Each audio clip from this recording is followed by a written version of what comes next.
Okay, let's dive right into today's explainer and explore the fascinating, brilliantly chaotic life of a man whose name is practically synonymous with genius, Leonardo da Vinci. Look, we all know the name, and we all know the masterpieces, but the real story behind this historical icon is actually way more complex, and honestly, way more interesting than the polished myth we've been handed. I want you to hold on to a very specific question as we go through this today. Was history's greatest genius actually a chronic procrastinator? Because, beneath that mythical, untouchable aura of the ultimate Renaissance man, we find a surprisingly relatable, highly distractible human being. We're going to see exactly how his absolute inability to focus on just one thing was simultaneously his greatest weakness and, without a doubt, his greatest strength. To figure him out, we're going to trace his restless path across Europe. We'll start with his origins as an illegitimate outsider, check out his apprenticeship in Florence, follow his wild years in Milan, look at his bitter rivalries, and finally, wrap up with his unfinished final chapter. All right, kicking things off with part one, the illegitimate outsider. We tend to think geniuses are just born with every advantage handed to them on a silver platter, right? Well, Leonardo's story actually starts with a massive roadblock that ended up shaping his entire destiny. Born out of wedlock in 1452 in the tiny town of Vinci, he was the son of a prominent notary named Ser Piero and a young woman named Caterina. And because of that illegitimate status, he was immediately barred from formal education. I mean, he couldn't go to college, he wasn't taught Latin, and he was strictly forbidden from following in his dad's footsteps to become a respected lawyer. But here's what's so wild about that. That very rejection completely forced him to learn in a different way. Instead of sitting quietly in a classroom, he was out in the dirt being taught farming by his uncle Francesco. He learned basic mechanics just by watching local water wheels and potteries do their thing. Being shut out from formal schooling forged this intense reliance on empirical observation. He learned by fiercely watching nature rather than memorizing dusty textbooks. Which brings us to part two, becoming an apprentice in a literal art mecca. Moving to Florence with his dad as a teenager, he walks right into an environment that is just exploding with a radical new cultural movement. Florence was the booming hub of the Renaissance, totally driven by this philosophy called humanism. Now, this wasn't about atheism. It was an intellectual school that put the human experience and classical ideas front and center. Fuel that with massive wealth from banking families like the Medicis, who basically used art to show off, and you have the absolute perfect incubator for a curious kid like Leonardo. Thanks to his father's connections, a 14-year-old Leonardo gets apprenticed to Andrea del Verrocchio. And Verrocchio didn't just have a quiet little studio, he ran what was essentially a massive art factory. Under him, Leonardo didn't just learn how to hold a paintbrush. The workshop demanded so much that he mastered stonemasonry, bronze casting, math, and even the chemistry needed to mix paints. By 1477, he had absorbed everything he could and struck out on his own to open an independent workshop. But here is where the trouble starts, and it brilliantly highlights his fatal flaw.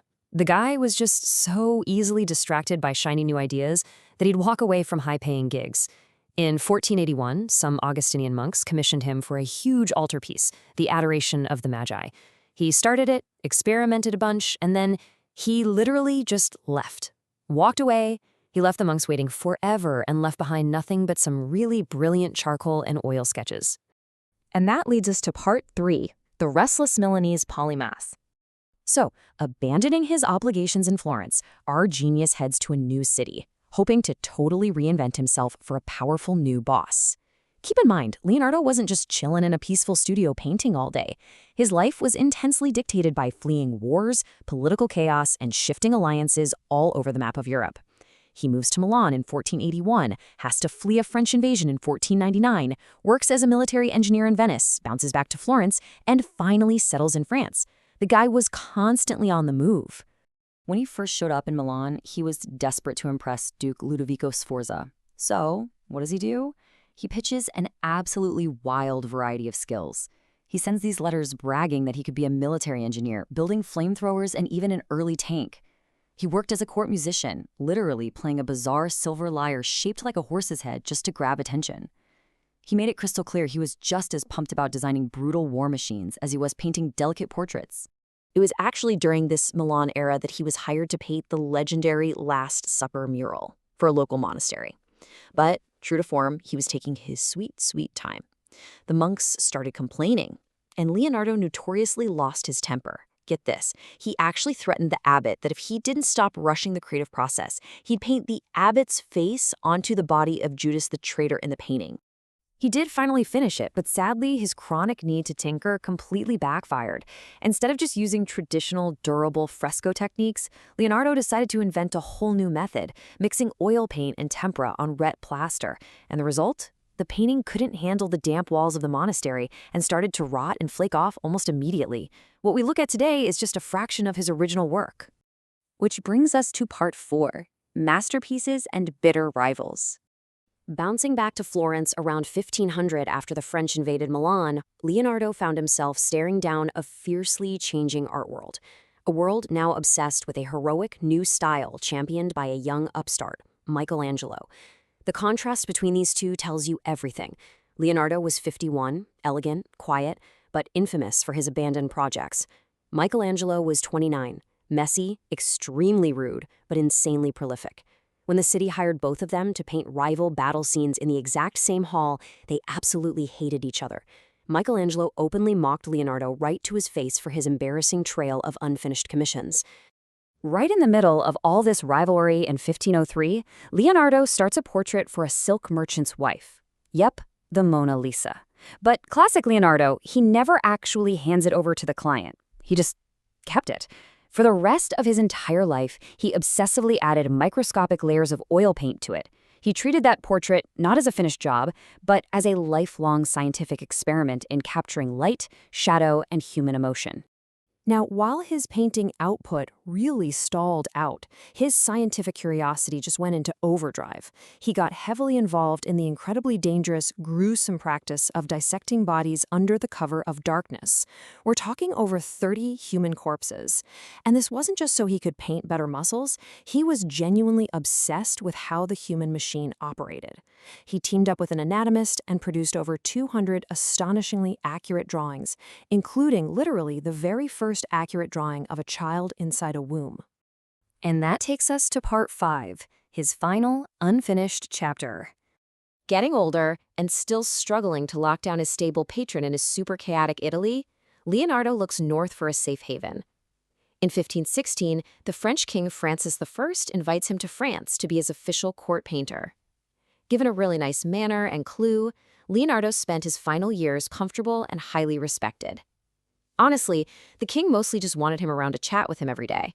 But tragically, around this time, Leonardo suffered from paralysis in his right arm, which severely limited his ability to physically paint or draw like he used to. 7,000. Think about that for a second. That is the staggering number of pages that actually survived from his chaotic, brilliant notebooks. And historians are pretty sure that's only a fraction of the roughly 20,000 pages he probably wrote. Because he couldn't paint much at the end, he poured his energy into these books, filling them with everything from functional parachute designs to complex geological theories about why fossils were ending up on top of mountains. He spent his dying days frantically trying to organize this mountain of pages into cohesive books, a massive task that, of course, he never managed to finish before he died in 1519. But you know what? Those notebooks remain the ultimate testament to his core belief. He successfully bridged the gap between art and science, proving once and for all that the deep complexities of nature can only be understood through relentless, direct observation. So let's circle back. Was he a chronic procrastinator? Oh, absolutely. He ruined masterpieces by over-experimenting, he abandoned high-paying clients, and he left a frustrating trail of broken promises all across Italy. But look at what that restless distraction actually bought him. He pushed boundaries literally no one else dared to touch.